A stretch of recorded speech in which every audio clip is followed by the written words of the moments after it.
તો ખેડૂતોને આગામી 2-3 દિવસમાં સારા સમાચાર મળશે। સીએમ ભૂપેન્દ્ર પટેલે પાક નુકસાનીની સહાય આપવાના સંકેત આપ્યા।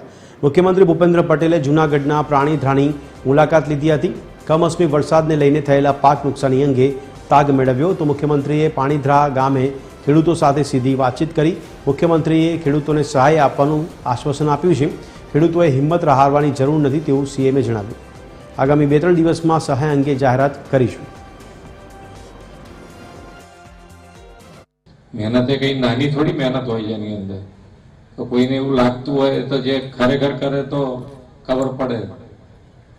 तो पहले शू के भादरवानी गर्मी में तो लोग बावा थी जाए खेडूत ये गर्मी में मेहनत करी हो खबर पड़े कि आ केवी मेहनत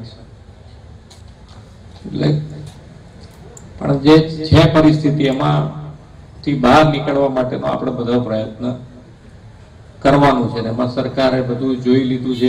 अमारा मंत्रीश्रीओ बी जई आव्या छे એટલે જેટલું બને એટલું વહેલું તમને 1-2 દિવસમાં આનું શરૂ કરી દઈશું। તમે આપણા સીએમ સાહેબ અમારા ગામ સુધી આવ્યા અને ખેડૂતો ફરીથી બેઠા થાય એના માટેની વાત કરી અને ખેડૂતોને સાથે ભાજપ સરકાર છે, ગવર્નમેન્ટ ખેડૂતોની સાથે છે એવું પણ અમને આશ્વાસન આપ્યું અને તે સાંભળી અને અમારા प्रत्येक खेडू आज बहु उत्साह पर है।